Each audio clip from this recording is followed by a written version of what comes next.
Warning, censorship. Warning, censorship. Warning, censorship. Warning. Hi everybody, Ezra Levant here. How you doing?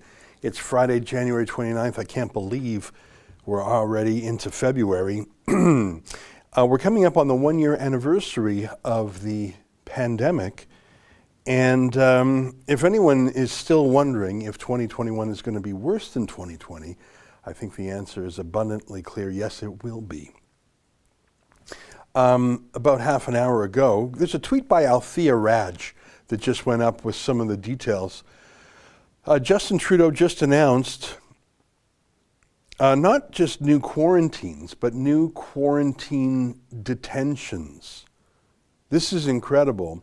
There have been some quarantines in effect for foreign travel since, for like almost a year. Now, there have been tremendous numbers of exemptions. If you're a pro athlete, you're exempt. If you're the president of the CBC, you're exempt. We sent a reporter down to cover the final days of the U.S. presidential election. We were not exempt because we're not with the CBC. We actually took that to court, to the Federal Court of Canada, and we lost. But we abided by the law. We abided by the quarantine. The president of the CBC commutes from her home in Brooklyn. She doesn't have to quarantine. You couldn't do that. You couldn't come up every week to work in Canada if you had a 2-week quarantine. So let me know if you can find that. Jason just emailed it to me. I can flip it to you. There it is. Mandatory PCR testing. So that's a kind of test. There's questions about its accuracy, but we won't get into those questions here. Mandatory PCR testing at airports from incoming travelers with a 3-day wait at select hotels at travelers' own expense, estimated to be more than $2,000. If you test negative, you need to quarantine at home. But if you test positive, you need to go to the government quarantine center. What? I thought we were told that wasn't a thing. Now, I got one more question for you. If you test negative, why do you still need to quarantine? Did I miss something there? Like if you're healthy and you test negative, that means you don't have it. Why do you need to still quarantine? Like if this was, hey guys, we'll test you when you, like Alberta has something similar to this. And you land in Alberta, it's in Calgary, it's the only airport that does this. You land in Calgary, you take a test, you have to stay in the province for 2 weeks, but you get a quick results test, and if you're fine, you can move about the province. So I get it. If you're bringing in a new test and you pass the test and are free, well, that's an improvement. But if you're bringing in the new test and you're still just as quarantined before, what's even the point? And if you fail the test, you're at a government quarantine hotel. Is that what that said? So if you test positive, you're in a quarantine hotel. Is this some sort of boost to the hotel industry or something? Or is this just a final death blow to Canada's airlines? I know a lot of people don't like the airlines. Just the same way there's sort of a hobby of people hating banks, put me in that category, hating cable companies, cell phone companies, yeah, put me in that too. I don't think it's quite as fair to hate WestJet or Air Canada, because they are private companies that labor under the most onerous and stupid regulations in the country. And I'm not making excuses for every single act of the airlines, but I think they are more abused than abusers. They're certainly abused by the federal government. And if Trudeau just wants to kill Canada's airlines, how about just say so? These new tests and this new requirement will basically kill, well, certainly kill any tourist travel. Now, is this for all foreign flights or just overseas flights? Does this apply to America as well? Let's take a look. We got a clip. Let's take a look. Of these flight cancellations, we're bringing in other measures as well. Starting next week, all international passenger flights must land only at the following 4 airports: Vancouver, Calgary, Toronto, and Montreal. In addition to the pre-boarding test we already acquire, as soon as possible in the coming weeks, we will be introducing mandatory PCR testing at the airport for people returning to Canada. Travelers will then have to wait for up to 3 days at an approved hotel for their test results at their own expense, which is expected to be more than $2,000. Of these flight If this worked, and I don't know if it works, why didn't we do it a year ago for people flying in from China? We're doing this for people flying in from, he said international. Does that include the United States? Now, the thing is, in the past, there has been a government distinction between American and international. I know America is also international, it's another country. But typically in how the government has done its pandemic rules, they have sort of one set of rules for the United States and then another set of rules for all of the countries. So I'm curious if this applies that way. Of course this will not be applied to everyone. Of course this will not be applied to the Prime Minister and his friends. Of course this won't be applied to people who are wealthy, professional athletes, presidents of Walmart, Costco, tech companies, president of the CBC. This will crush tourism, obviously, if they're, as if that industry will survive. This will crush small business trips. Now, I'm very curious if this applies to America, because if it does, that's a whole other level. Now, what's interesting is that this refers to flights. So does it also apply to people driving?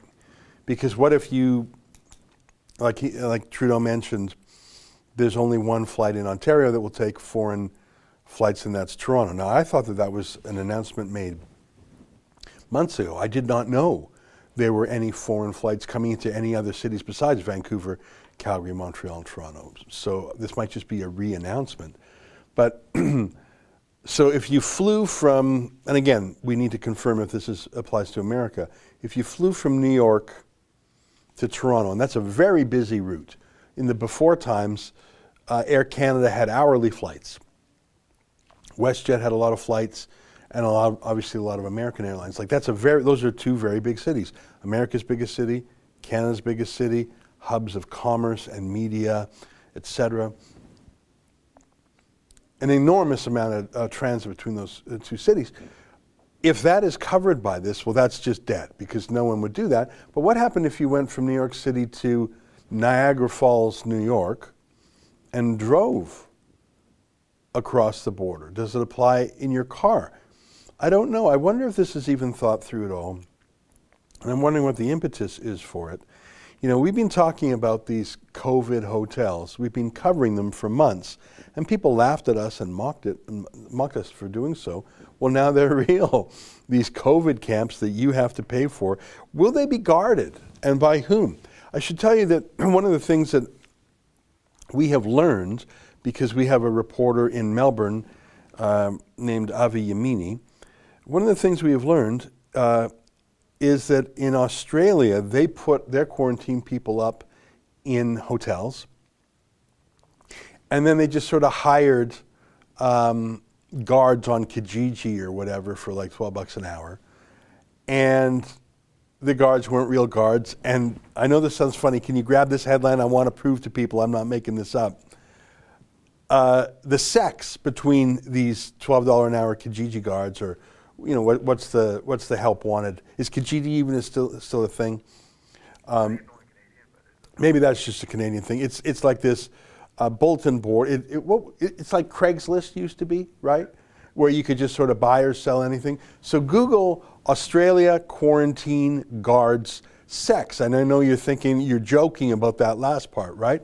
Look at this. Quarantine hotel sex scandal. Oh, linked to coronavirus. Here, scroll down a little bit. Australian officials have launched a judicial inquiry amid allegations of fresh coronavirus outbreak in the state of Victoria was sparked by some contracted workers not following protocols, that's a nice way of putting it, at a hotel used to quarantine international arrivals, including reportedly having sex with people under lockdown. Premier Daniel Andrews, blah, blah, blah. Authorities have commandeered a number of hotels across the country as part of its strict border controls. National broadcaster ABC reported 31 cases at the Stamford Plaza Hotel, yada, yada, yada. It is abundantly clear that what has gone on here is completely unacceptable, and we need to know exactly how did this, who did this, who came up with this plan? It's like OJ looking for the real killers. Scroll down all the way to the bottom. When asked what he made of allegations that security officers, I love that, security officers, were sleeping with guests in quarantine, Hunt said, if those statements are true, that would be completely and utterly unacceptable. We would encourage the Victorian authorities to throw the book at them if any of these individuals or the firms have behaved inappropriately. So I think that maybe that's what got Trudeau excited about the whole thing. So we're not allowed to attend Trudeau's press conferences because we, unlike Althea Raj, who we just quoted from her Twitter, we ask real questions. One of the real questions would be, who will guard these hotels? Because are they going to be like hotel staff? And will they have guns? And will they be spying on people? Will there be surveillance? Because do you really think, like, let's name a well-known crook in this province of Ontario, Rod Phillips, the former finance minister, cheater, lockdown cheater, faked a video of him, a Christmas video that made it look like he was in Canada, but actually he had sneaked away to St. Bart's, one of the most exclusive islands in the Caribbean. So let's say you're a sneaky little bastard like Rod Phillips, the disgraced former finance minister of Ontario. Are you going to let some hotel minimum wage employee stop your plans? No, you're a sneaky bastard. So, and who knows what's going to, Trudeau, I think what this is, I think here, I've just been thinking about this in real time for 15 minutes. I think I know what this is, Justin. You tell me what your thoughts are. Trudeau has screwed up the vaccine business so royally. Now, I'm a skeptic of the vaccine. But put that aside. Let's say you're not a skeptic of the vaccine. Let's say you want the vaccine and you believe in it. I'm just going to blow my nose, forgive me. Let's say you want the vaccine. And Trudeau's bungled it, and I think we're like 60th place or 61st place in the world. I saw a tweet yesterday in terms of vaccine delivery by percentage of population or something like that, or very low, like one of the worst. And that's on Trudeau. Like you see, Alberta, which had the fastest deployment of vaccines in the country, if that's your thing, they say, well, we're out of vaccines. And we all had to get them through Trudeau. And he bungled it, so we're waiting. So how do you change the subject on that? Quarantine, emergency, everybody in the hotels. Even if you're not sick, even if you take the test and you're not sick, we're still going to make you quarantine. And we haven't really thought this through, but it's going to cost $2,000 at airports.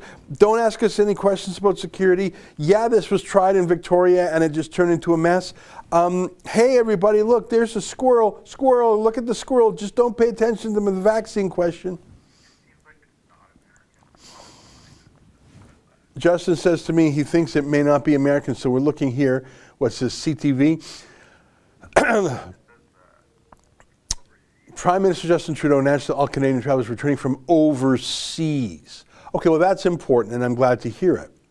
Because if you put those rules on, when we're talking about America, you're just absolutely going to kill and since we're so interlocked with them, in the coming weeks, non-essential travelers will also have to show a negative test before entry at the land border with the United States. All right, well, because I suppose that would be someone who would fly, let's say, from London Heathrow to JFK, then make their way to Niagara Falls and then cross the border. So I think it's pretty clear that Trudeau has no idea what he's doing. Duh. I think it's pretty clear that he's trying to distract from his vaccine meltdown. Duh. I think it's pretty clear that the parliamentary press gallery is not equipped to ask thoughtful questions, and even if they were, and some of them probably are, they're not allowed to because they are on the dole. Their companies receive millions or even tens of millions of dollars from Trudeau. So we have another disaster. Now, speaking of disasters, it's 12:15, and I am told that at 12:30, the deputy of disaster, Stephen Guilbeault, the Heritage Minister, will be at the Heritage Committee. Notice of meeting. Is that it says amended? What does it say? 12:30 p.m. to 1:30 p.m. Stephen Guilbeault, relations between Facebook and the federal government. And the witnesses are the deputy minister as well, and the special assistant to the deputy minister.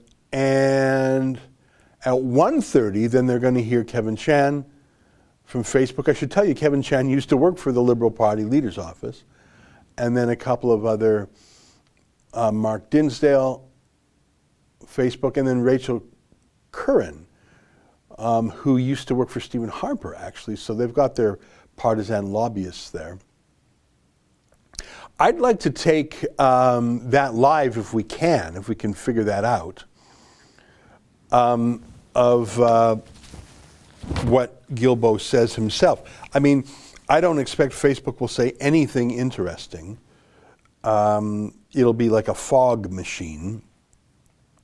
What will likely be more interesting is what Guilbeault himself says about his censorship plans. Because as we've been outlining, as I outlined on my show, for example, I think just last night, Guilbeault wants to bring in a new censorship provision to ban offensive speech, hurtful speech, whatever. Obviously, by that he means conservative speech. In fact, the government commissioned a poll that asked Canadians only about offensive speech from the right, not about the left. Isn't that funny? Garbage in, garbage out, as they say. So I'd like to hear what Stephen Guilbeault has to say about that. He's one of the dumbest cabinet ministers. He's the guy that Seamus O'Regan explains the hard parts to. But even more than Stephen Guilbeault's comments, which will be scripted, his answers to questions will be more interesting. But will he get any questions? And that, to me, will be the most important part of this committee hearing that's coming live in 12 minutes. Do the Conservatives even object? Now, Justin, I want to ask you, and I'm not picking on you, because I'm going to tell you a joke in a second. Do you know who the Conservative Party critic is for the Heritage Minister? I'm not picking on you. And you know, finance and health. Finance is Poilievre, health is Rempel, defense is Bazan, foreign affairs is Trump. I'm just reminding myself, because you never hear these people. It's like, where's Waldo, or missing kids on the back of a milk carton. Here's the joke. I mentioned his name in the monologue last night, right? I swear I can't remember his name. I think it's Alain Reyes. I think. But I wouldn't bet money on that. Where is the conservative heritage critic who, in a real conservative party, in these serious times, would be talking about stopping cancel culture, protecting free speech, stopping censorship by governments, stopping censorship by tech companies? You would expect to know the name of the Conservative Party's critic on these issues in general, and criticizing Stephen Guilbeault, an odious man in particular. Is that right? Now, is it Keys or Raines, or what's his last name? R-A-Y-E-S. And his first name? All right, let's throw his picture on so maybe we can remember it. Have you ever heard of, and I barely remember it because I had to Google it for yesterday's monologue, and I've been, no one knows this guy. Let's show his picture. because no one will recognize him. I mean, not that you would expect to recognize an opposition critic in the Conservative Party of Canada, like who would, like that would be like, hey, do you know who played third base in the 1942, were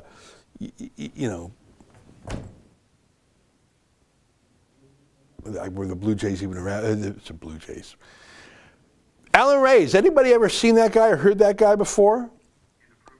He's a proven leader, and we can tell that because he's got so many followers. Alan Ray's is a Victoriaville native, and the eldest of 4 children. He became involved in his community at an early age, working as a soccer coach. Okay, I like him already.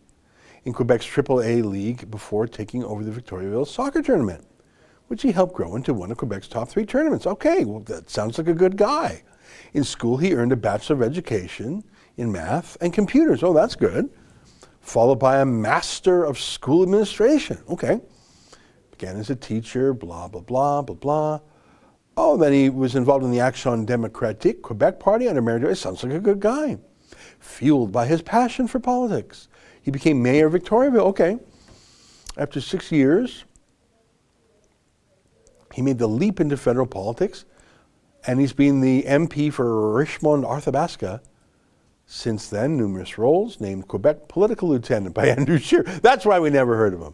Municipal accomplishments, skip ahead, skip, healthy lifestyle, because he's a sporty guy, learning and invest. Okay, so I learned that he's a healthy guy, sporty guy, was a mayor, was involved with a soccer team in Quebec, and he did great stuff there. He looks fit. For some reason, he supported Andrew Scheer and was rewarded as political lieutenant, and he's still involved with stuff like that now. I have never heard that man speak in my life. Maybe he doesn't speak English. I have never read him, I've never read him interviewed, other than that one thing I read on the show the other day. I wonder if he knows his file. I would understand making him in charge of amateur sport, because he really knows a lot about that. I would understand making him in charge of, I don't know, his intergovernmental affairs, because he used to be a mayor. I would imagine putting him in charge of Quebec stuff, because that's where he's from. But I don't see anything in there that shows that he has an interest, an ability, a track record, or even just cares about free speech stuff, which is what we're really worried about these days. I don't know. I think his Twitter's all French. Listen, if a guy's French, English, whatever, that's fine. I'm not picking on a guy for being French.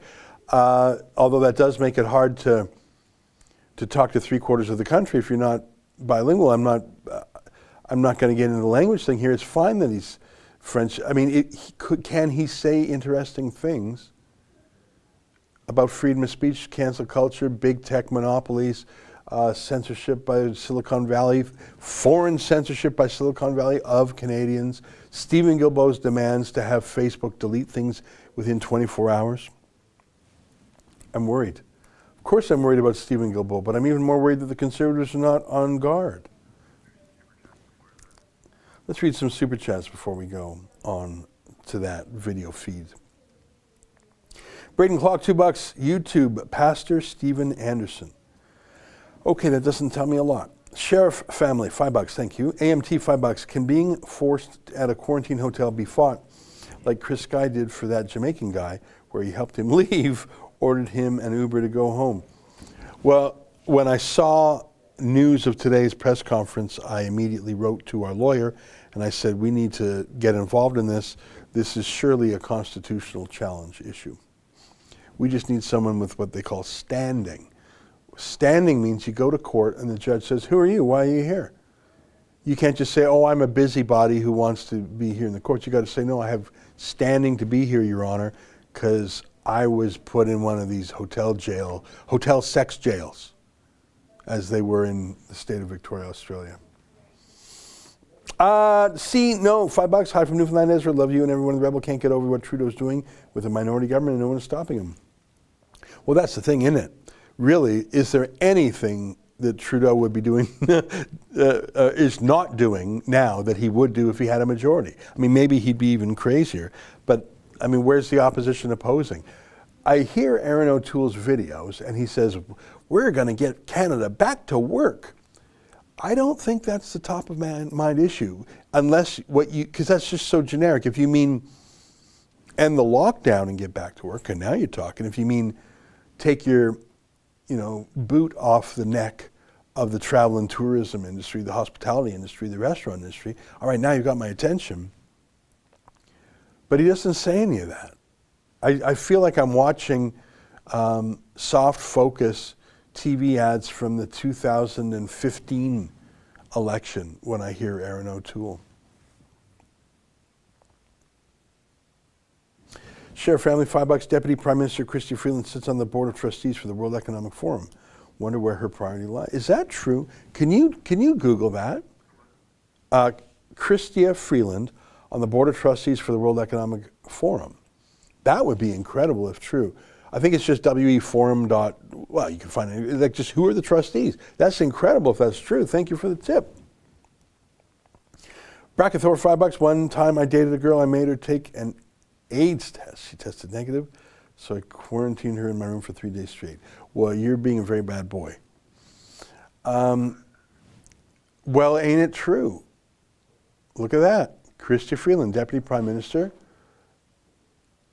And what do they say about her? Journalist and author, began career as a Ukraine-based stringer, went on to hold senior positions, Globe and Mail, Financial Times, Thomson Reuters. Member of the Board of Trustees of the World Economic Forum. Well, I did not know that until now. Obviously, a conflict of interest. I should tell you, Justin, do you know who the keynote speaker was at the World Economic Forum this year? You are indeed correct. It was the president of China, Xi Jinping. Did Chrystia Freeland choose that? What exactly are the duties of the board of the World Economic Forum? How often do they meet? Are their minutes secret? Does she tell them things in confidence that she does not tell us? How can you be the Deputy Prime Minister of a country and also run a private club? That is most bizarre. I am so glad to have learned that. Thank you. You know, I'm writing a new book. Did I tell you that, Justin? I think that little tidbit's going in the book. Mount Mighty, $2. Vote Mount Mighty for Prime Minister. MNAGA. All right, I don't know what that means. Joyful Heart, $5. How about these quarantine hotels? How do we know we will be safe? Who can stop the government from re-educating like in China? Oh, that's a good point. I want to know how they decided who gets the contracts. And was it a 3-day stay? Is that what they said? Yeah, waiting for the test. How is that $2,000? I mean, hotels, I bet you go online right now, you find a hotel room near the airport for $150. You know, in the before times, it'd probably be $200, maybe $250. How are you spending $600 a night? How did that, like, who got that contract? What liberal got that contract? BK Mac, $20. Keep up the good work. Thank you. Cino, $5. Keep an eye peeled on that Parliament channel. Cino, $5 here in Newfoundland. It's hardly a word from the Conservatives. Andrew Furry is set to win again. Chess, Crosby, and the CBC are non-existent. It's that way all over, my friend. Joyful Heart, $5. PCR test is not reliable. How many times do we need to say it before they, the power that to be, hear us? Clearly, they have a sinister agenda. Well, that's the thing. I mean, there's always, we were gonna let you out of the lockdown, guys. Sorry, but you see, there's this new strain of the virus. You see, there's this new rule. You see, there's this new lockdown. Now they're saying double mask, triple mask, quadruple mask. I'm not even kidding. Do you still think this is going to be lifted? It ain't going to be lifted. This is the perpetual state of affairs. And the police are there to match it. You know what? Can we show that UK cop? I saw this. He's not the most violent cop I've seen, But I think he's just the worst cop I've seen. Take a look at this cop. I think he's from the West Midlands. Take a look. You alright? Yeah. What you up to? On the way to work, mate. Going to work? Do you Yeah. live round here? Yeah, I live around here, Where mate. do you live? Clifford Road, mate. Clifford Road. Yeah. What's your name, buddy? Don't worry about that. What do you mean don't worry about it? Huh? We're here to enforce legislation, mate, so I need to know who you are. Yeah, you don't need to know who I am. In order Haven't for committed me an offence, mate. Pardon? Haven't committed an offence. How do I know that you live round here? How do you know that these people don't live around here? Well, that's my job, isn't it? Yeah. So at the moment, I'm interested in you. Yeah, you want to turn your body cam on? Yeah, if you want me to. Go on, then. But we'll be dealing with this in a different manner now. Alright. Right then, Right. going to follow this legislation, Yeah. you have to provide me with some details, okay? Otherwise, you're going to be arrested. So go and ask these Right. people.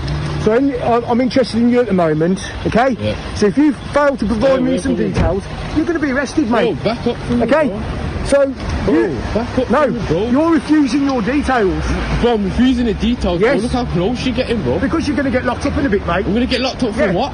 So you're going to be You've trapped- just pulled up on me. Yes. Ask me for my Yes, name. yes. Yeah.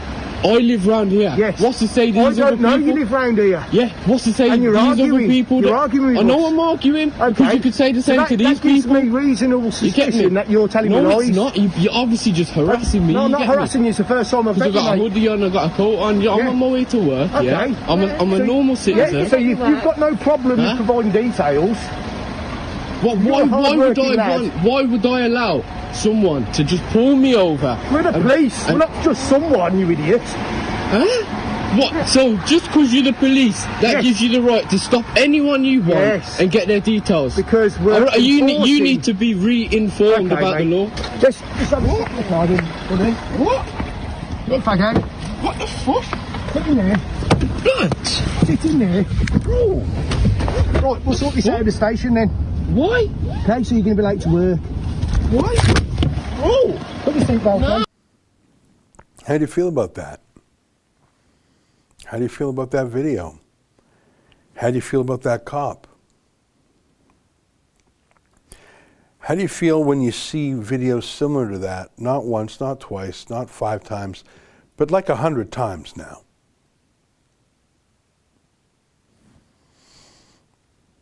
Do you find it hard to maintain your moral support for police? Do you find it hard to maintain your default setting that police are the good guys? Do you think that perhaps the quarantine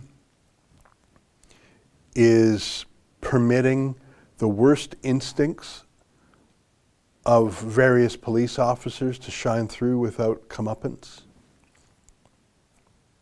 Do you think police are being abusive and enjoying every second of it? Do you think that police officer is murdering the reputation of British police, which was amongst the finest reputation in the world? They so had the respect and support of the community.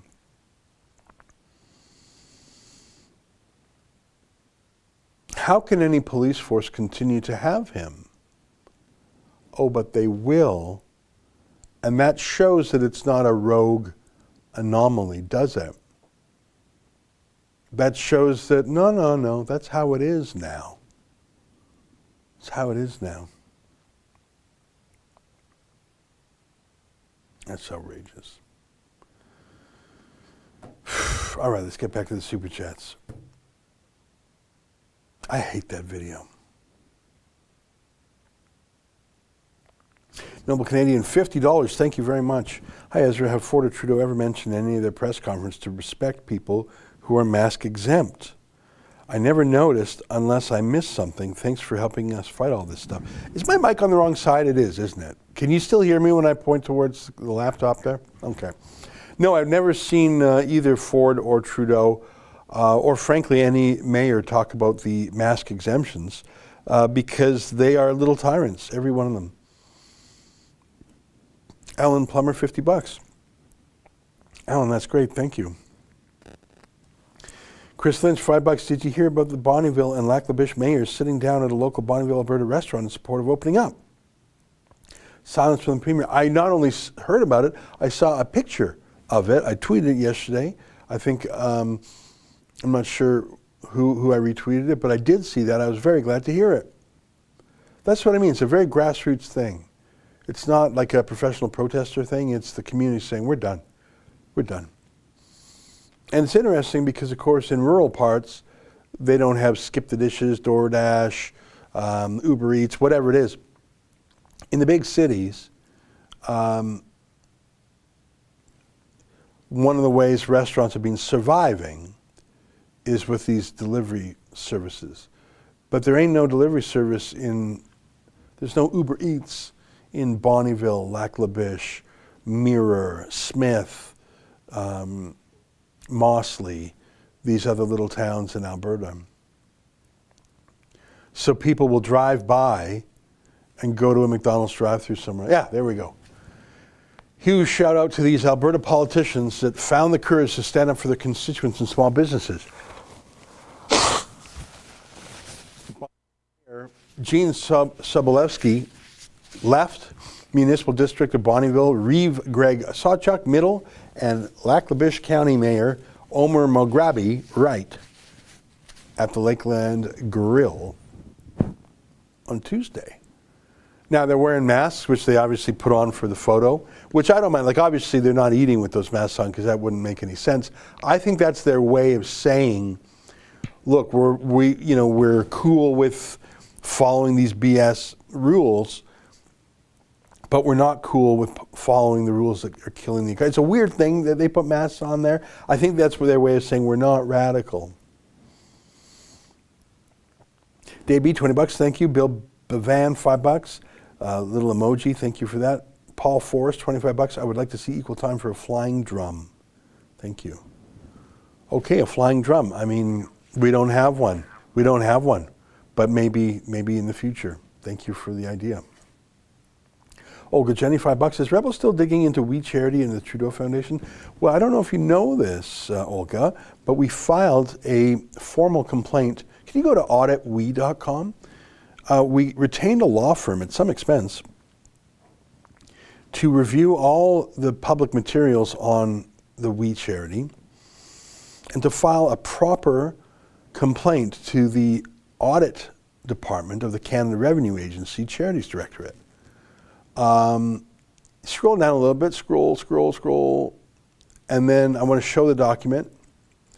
We got a petition there also. We should probably raise the count there for both petition and donors. Yeah, click on help fund our We Charity legal fees, or maybe that's not the right one. I want to show the document. Is it somewhere there? Scroll down.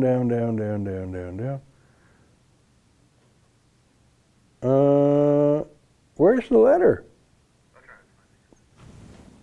I want to show folks the letter. What do we do with the donations? We crowdfunded a letter, fairly lengthy letter, footnoted, referring to the Income Tax Act, sent it to Revenue Canada, Canada Revenue Agency, and said, you got to investigate these guys because we think they broke the law.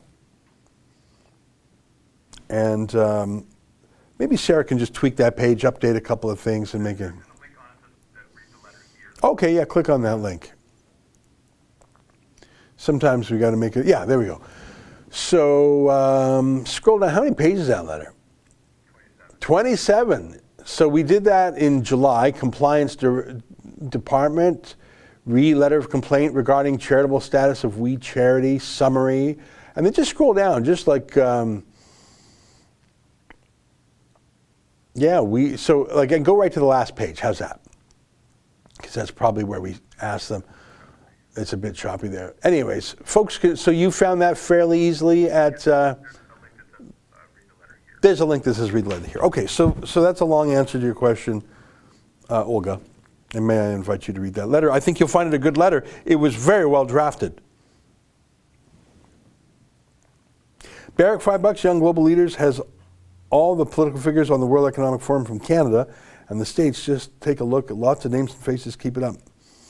I might have seen that. You're right. I mean, basically the World Economic Forum is a globalist China-led, crazy place. I mean, those are the folks that are behind the Great Reset. Those are the folks that talk about eating bugs. Like, this really creepy. Totally not surprised that Chrystia Freeland's on the board.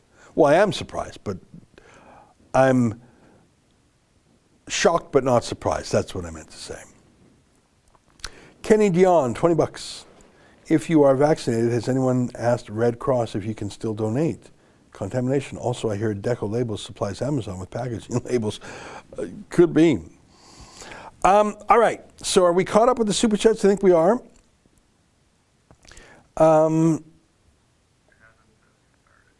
Now, the event out there in Ottawa with Stephen Guilbeault, the Heritage Minister, Justin just told me in my ear a moment ago that hasn't started yet. There's no surprise. Why would politicians be on time? God bless everyone. $100. I don't know if I read that one. Love yous, Rebel. Keep up the great work. Catherine Cipriano. Kate Friday. Thank you very much for that. That's amazing. Rob Payne, $10. Bracket Thor, $5. In my opinion, one way we get out of this is if the right and left both come together, forget about protesting lockdowns, start protesting cops. Well, we're reporting on the conduct of the Toronto Police Service every Saturday, so check that out. Ray W, £5. Do you think it was all about warming alarmism from the start? Warming alarmism? No. Warming was a tactic that just didn't work. The pandemic is a tactic that does work. Through fear, it conditions people to accept a diminution of their rights and freedoms. Roxanne LaFrance, $5. Did you see the UK wants to pass a bill to make kids spy on their parents? I didn't know it was a bill. But I've seen in Scotland that the Justice Minister wants to be able to snitch on people in their own homes. Greg G, $5. The police are the new enemy of the people. You know, that is harder and harder to argue against. If you would have said that to me a year ago, I'd say stop being a leftist, anti-cop, extremist, pro-criminal. I would have said that a year ago. I find it harder to push back on such criticisms when we see video like we just did. Dirty Pretty Me, $5. Sounds like it's cheaper to fly internationally in and out of Buffalo. Avoid paying for your own detention center too, yeah. You know, if you're a murderer, you don't have to pay your prison cell, but if you're a traveler, you have to pay for your own prison cell. C182 OPR, $5. Thank you. Why are the police unions not speaking up for the members forced to conduct unconstitutional acts? Well, that presumes that the police unions don't like it either. Pat Burke, $5. Thank you. Hugh Prendergast, $5. O'Toole might have a chance if he focuses on Trudeau instead of Sloan. Yeah. Talk about majoring in the minors. If you ask me, well, what has Aaron O'Toole talked about in January? I would say himself and his navel, and he's done whatever the media party has asked him to do. I think that's a pretty obvious answer. Khalid Al-Saragi, I don't see a comment there, but thank you. Mr. Hammerdance, 223, thank you. All right, well, so we're standing by to hear from Stephen Guilbeault. If he pops up, we'll let you know. Alex Davy Duke, $5. We charity in Canada, but I guarantee in the USA, we very likely broke numerous laws, and there's a better chance of prosecution in the USA. I just don't know enough about their American activities. Check that letter out, though. I'd be curious in your views. It's pretty comprehensive. No sign of, sorry, I was looking down at my computer there for a second. There's no sign of activity. No, they haven't started yet. I'm shocked. I'm shocked that the government isn't on time. Why don't we, you say sound on tape for the first one. Did you mean a graphic? Or we were waiting for the live. Got him. Okay, let's look at this one. Shopper with cerebral palsy kicked out of a store. That's one of our videos. Let's take a look at that one.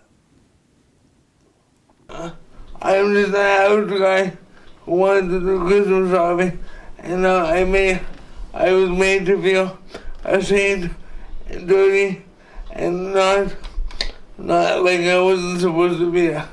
So it really put a damper on my holiday spirit. As the masked madness continues, more and more individuals are having to choose between going out into society and potentially having police or security called on them for simply going about their day without a mask, or they attempt to wear the mask at the expense of their health. I'm Tamara Ugolini for Rebel News, and this mask exemption story is one for the charts. Alex Lightwind submitted a video to us at the Rebel with details of how he was ridiculed and segregated while trying to simply buy a box of chocolates for a friend as a Christmas gift at Walmart in Dauphin, Manitoba.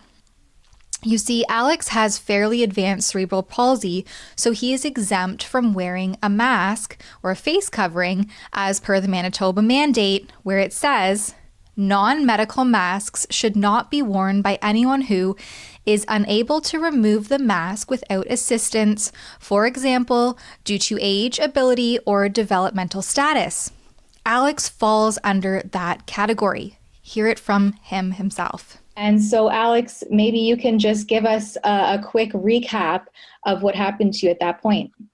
Yeah, so as I entered Walmart, I was just minding my own business when all of a sudden, me and my home care worker were approached by not one, but two security guards, one on either side of me.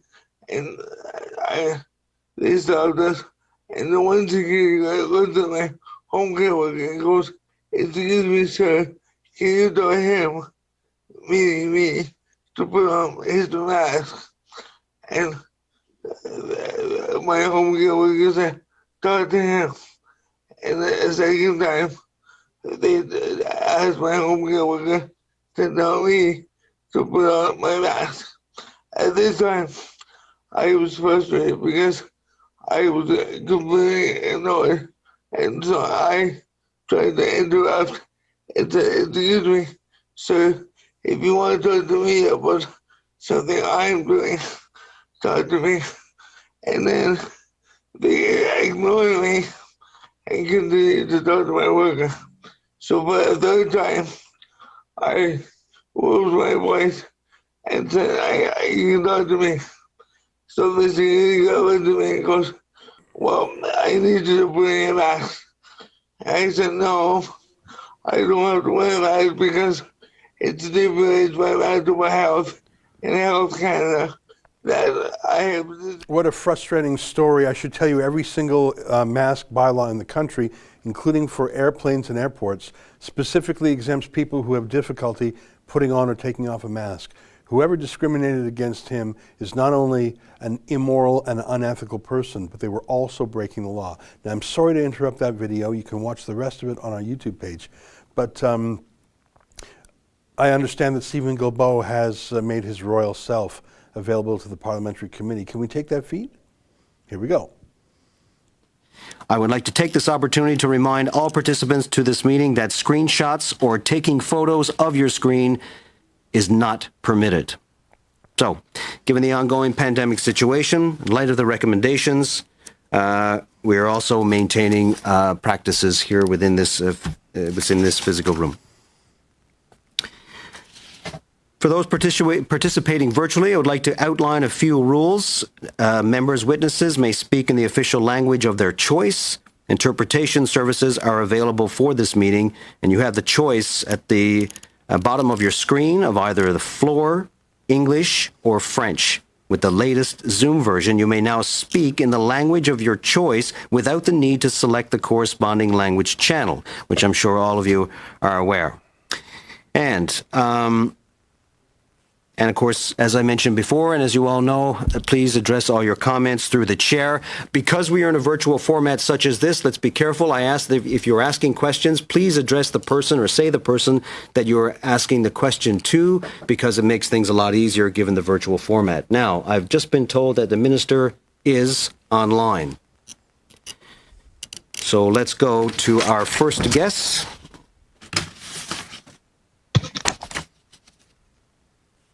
Yes, thank you, Here we Mr. go. Chair. Minister Guilbeault, glad to see you. Without any more formalities, sir, I'm going to let you go ahead. You have 5 minutes. Please proceed. Thank you very much, and my apologies for the lateness of my arrival. It seems events are conspiring against my participation in this committee meetings. We had a fire alarm where I am right now, so we had to exit the building. That being said, we actually explored the possibility of me joining by phone outside. That was technologically complicated, it seems. I am joining you from Montreal on the traditional territory of the Mohawk and other Haudenosaunee peoples. Avant de commencer, j'aimerais débuter. Before I begin, I would like to highlight that 4 years ago today, a shooter attacked a mosque in Quebec.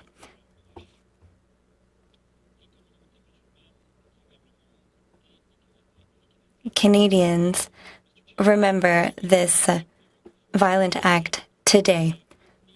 Deputy Minister of Canadian Heritage, Hélène Norando, as well as Jean-Stéphane Piché, Senior Assistant Deputy Minister. La pandémie continue à peser. The pandemic continues to weigh heavily on Canada's heritage arts, culture and sport communities.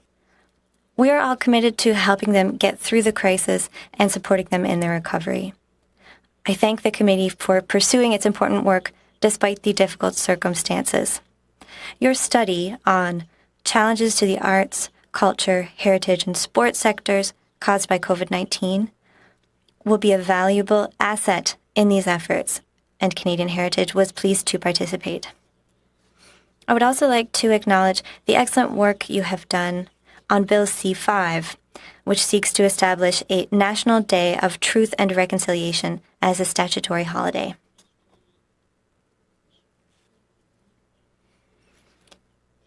When we met for the main and supplementary budget estimates review, I had just tabled Bill C-10, an act to amend the Broadcasting Act and to make related and consequential amendments to other acts. It will be referred to your committee shortly, and we will welcome your input on this legislation as well. As I indicated before the holidays, I look forward to better understanding your perspectives and how this bill could be improved. The current imbalance that favors the web giants at the expense of Canadian businesses. The economic and social stakes resulting from this situation are too important for us to just stand idly by. That is why the speech from the throne mentioned that things must change to ensure a more equitable sharing of revenues with our Canadian creators and media. Mr. Chair, our government is committed to regulating digital platforms and putting them to work for Canadians. One of the objectives of Bill C-10 is to require those platforms to invest in our creators, our music, and our stories, which could lead to more than $800 million of additional money being invested here in Canada every year. This bill has been positively received by the community and stakeholders. I must share the credit for the success with the employees of Canadian Heritage, as it would not have been possible without their supporting work. I would like to salute their expertise and professionalism. As you know, it is up to elected officials to lead the development of public policy, and our government has been very clear on how we want to tackle social media platforms and web giants. And the Canadian Heritage team is providing excellent evidence-based support in this regard. Par ailleurs, notre gouvernement va... Our government will also complement these efforts by leveling the playing field on the tax front. That is what we proposed in the Fall Economic Statement 2020. Digital businesses will now be required to collect and remit GST and HST. We will also ensure that digital corporations pay their fair share of taxes in respect to their activities in Canada. I must also note that we are currently studying a Made in Canada formula to ensure fair remuneration of news publishers by online platforms, similar to what you might have seen move ahead in other countries. During the pandemic, pardon me, I'm having a little technical difficulty here.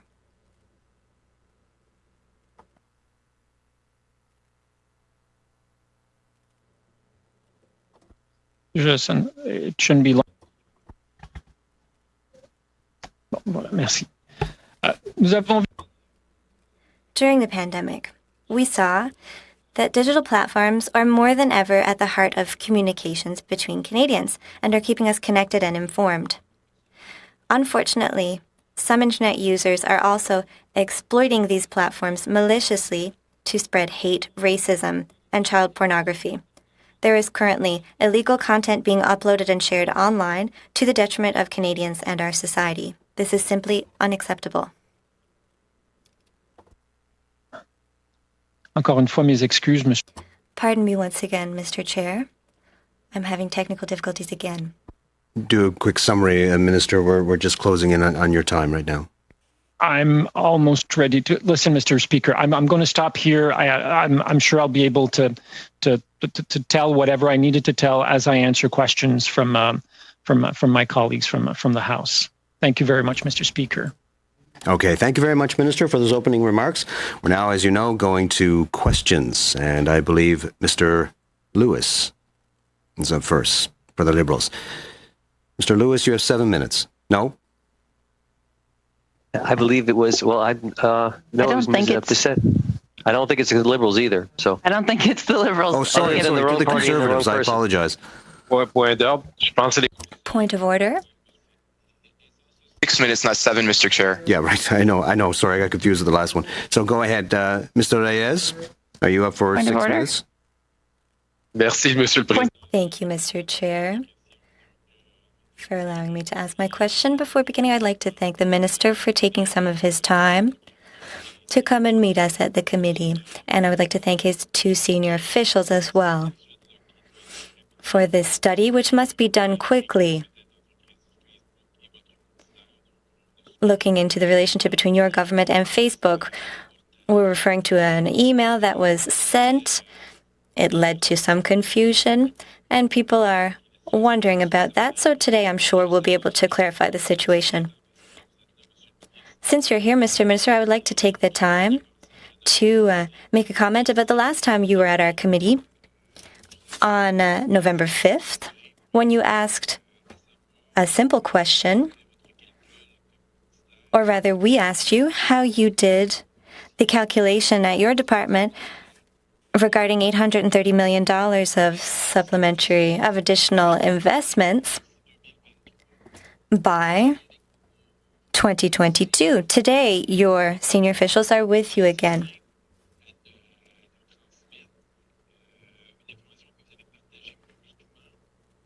Here we're talking about information that you shared publicly, even on the Quebec talk show Tout le monde en parle. However, when I have met with major stakeholders in TV and digital sectors, everyone seemed to be confused about how your calculation was done.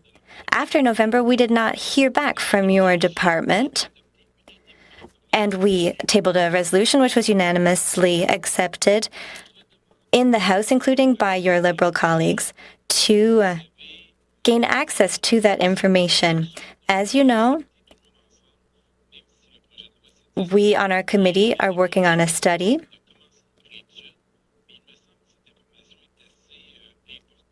and I feel that this information is extremely important. First, so that we can trust that we have access to all relevant information surrounding that project. Next week marks 3 months since you were asked about that calculation. And I want to ask you today if it is possible for us to have those details now. Merci pour Thank you for the question.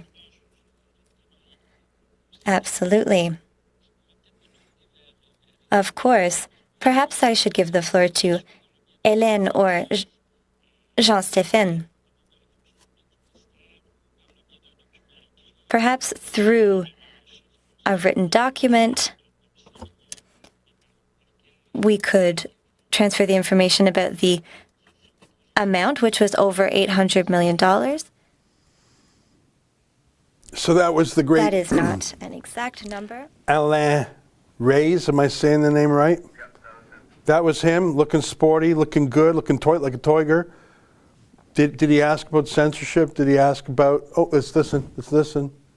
Mr. Minister, if I may, that information has been published. You just repeated the exact same words you said on November 5th, that we deserve that information, that it would be a little more complicated to give us the exact information, that the public servants would do it. But we asked you this almost 3 months ago, and we still do not have access to that information. Can we expect that before next Monday, before our next pre-study starts, we will have that information? Because this is a key piece of information on the new bill that you are tabling.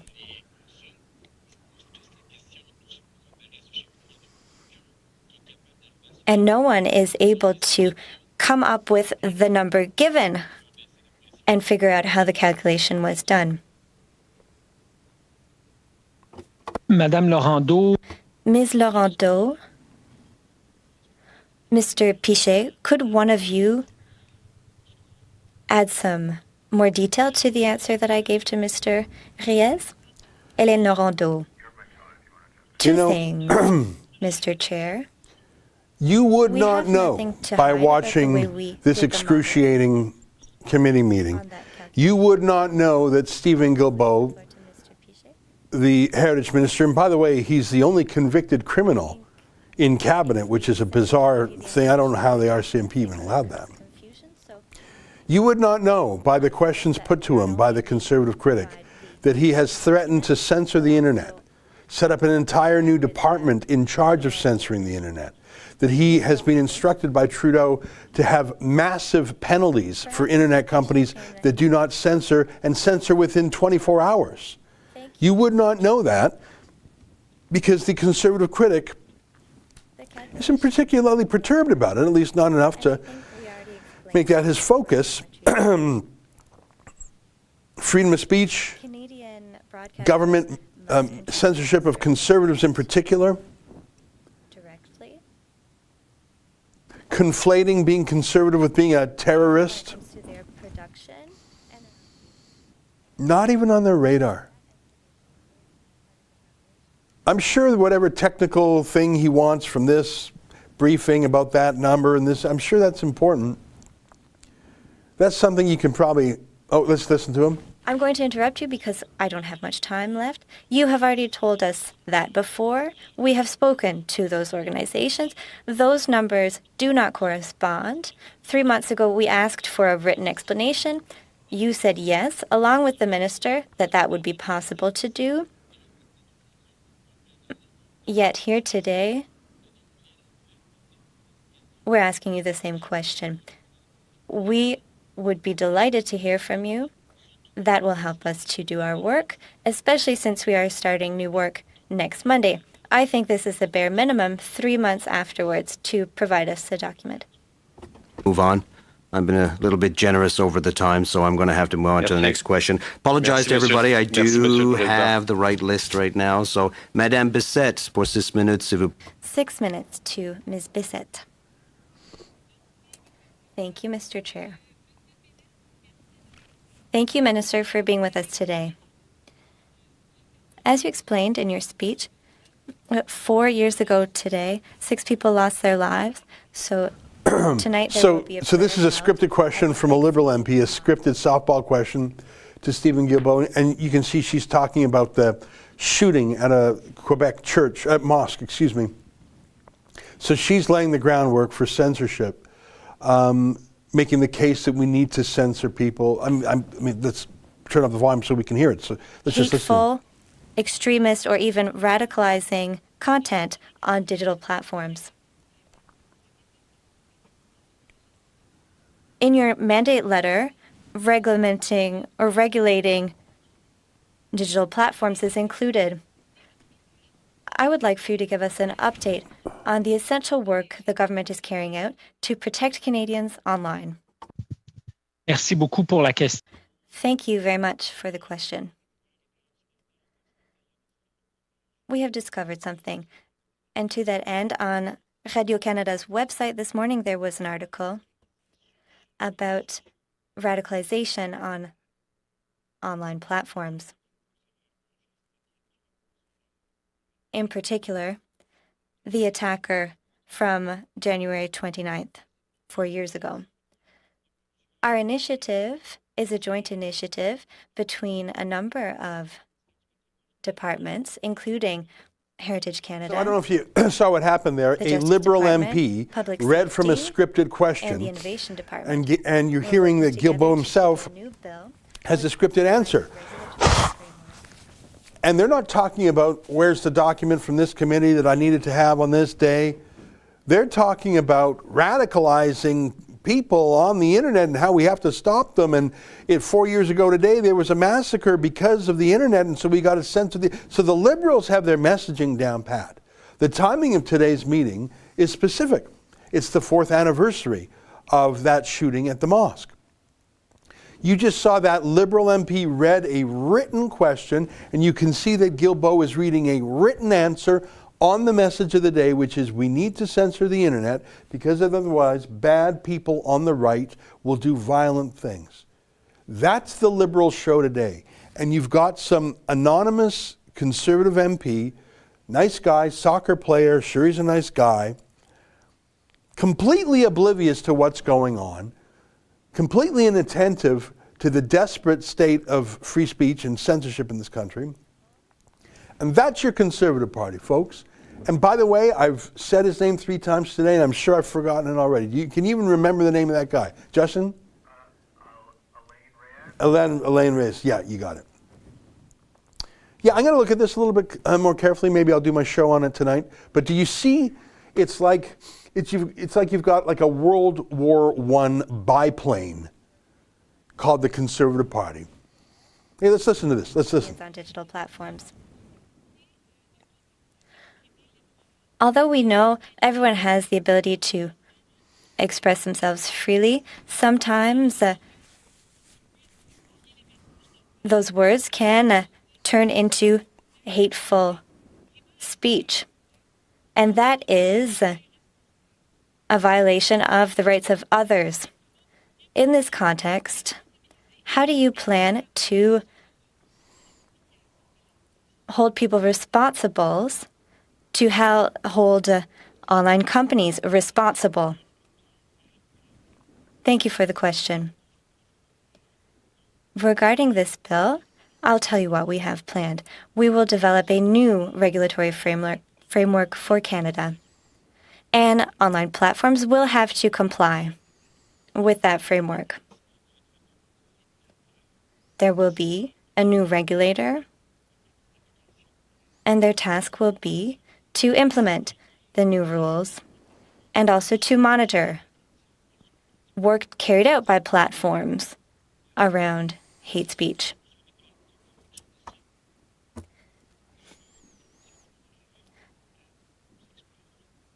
I mentioned some of the categories earlier, and of course the bill will lay them out in detail.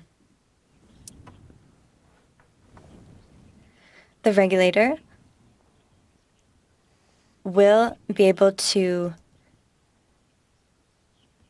impose financial penalties for non-compliance. And you are right, this is an issue of concern for more and more Canadians. Earlier this week, perhaps you saw that an Abacus survey was published, and it showed that the vast majority of Canadians either have noticed or have been victims themselves of violence on social media, especially women and racialized minority, much more than other categories of Canadians. And a very high proportion of Canadians are asking the government to step in. All right. I don't want to hear much more from Stephen Guilbeault right now. It's 1:09 and I want to go and I want to more carefully dissect what's going on here. My purpose today for tuning in was to show you as part of your committee work. Thank you very much, Minister. Thank you, Ms. Bissett. the Liberals have a very specific plan, a very specific schedule, a very specific message track. Pichet. Mr. Minister, it's always a pleasure.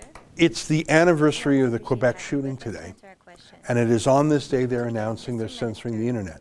And you heard Guilbeault, he's creating a new regulator, a new department that will not just judge, but will monitor, a new surveillance of the internet. And did you understand a word that Alain Reyes was saying on behalf of all Canadian conservatives? Nah, me neither. He's lost the plot. He never had the plot. He doesn't know what's going on. Or maybe it's just that Aaron O'Toole doesn't dare stand up for free speech for fear he'll be called a terrorist sympathizer. What irony that O'Toole himself served in the Canadian military, but he's so worried that he can be called a terrorist or whatever his fear is, that he simply will not stand up for free. Do you see there's two conversations going on there? There's a conversation that the Liberal Party is having with itself for the benefit of the public. And then you have that guy for the Conservative Party. I don't know even what he's talking about. But I can guarantee you one thing. Not a word of it's going to be in the media tonight. It's all going to be the Liberals conferring and in collaboration with the Liberal paid media are going to say, it's about time, roll out this censorship of the internet, new regulator to surveil and prosecute and judge anyone on the internet who doesn't share our point of view. The Conservatives didn't even bring a knife to a gunfight. They brought like a water pistol. It's terrible. I'm just going to read some super chats and I'm going to go dig into this a little bit more. Mr. Hamadans 223, firearms rights are human rights. Thanks, Ezra. Well, they're part of property rights, aren't they? Olga Jenny, $5 back in October. The Canadian military admitted to running a psyop on the public in Nova Scotia. Look up the fake wolf story. I think we might have written about that story. Alex David Duke, $5. Oh, fool is the biggest supporter of cancel culture. Didn't help Scheer. Plus, women will not vote for a short, fat version of Trudeau. Hey, that was my hope. That was my one last hope. I'm kidding around. Dragon Joe, $5. People who treat persons with disabilities like that deserve to have that on a police record. That's not okay in any way. Imagine the cruelty. You saw the cruelty in that cop, and look at the cruelty of treating that man that way. Shirley Morrison, $50. Thank you. Big, giant pear waving. Thank you very much. Born in the North, $9. You should consider doing an old school telethon to raise money for Rebel. Help bring us Rebels together. Remember when they were on TV, annual? I was involved with some of those old Reform Party things. I enjoyed those days. Oh, sorry, I thought you said Reform. Telethon. Yeah, I remember the telethons. Those were really fun. These days it's all online though, isn't it? For some reason I saw the word Reform in there. Jürgen Edai, $2. He's not the only convicted member of the House, as no, but I think he's the only criminal convict in the cabinet. Rob Payne, $5. So far I've not heard anything about the question I have. I heard Ezra say what I thought was my name, but the question was not mine. Okay, Rob, I'm sorry that there might have been some confusion. Rob, I don't think we saw the question affiliated with your super chat. Ray W, £10. I don't know which so-called democracy is worse. Thanks, Rebel. Yeah, well, sometimes it looks like it's Australia, and other times it looks like it's the UK, and frankly, sometimes it looks like Canada. It's a bit of a race. All right, I got to go. There's no point even in watching the rest of that committee hearing. You're going to have, the Conservative off in the corner talking to himself while the Liberals unveil the largest censorship in the internet in Canadian history, and that Conservative's just going to be blathering away about something no one, perhaps not even himself, understands. What a shame. All right, folks, do we have a puppy video to end today? There's no audio, but it's a dog video nonetheless. Justin has curated it. I'll see it for the first time along with you. Let's take a look. See you later, everybody.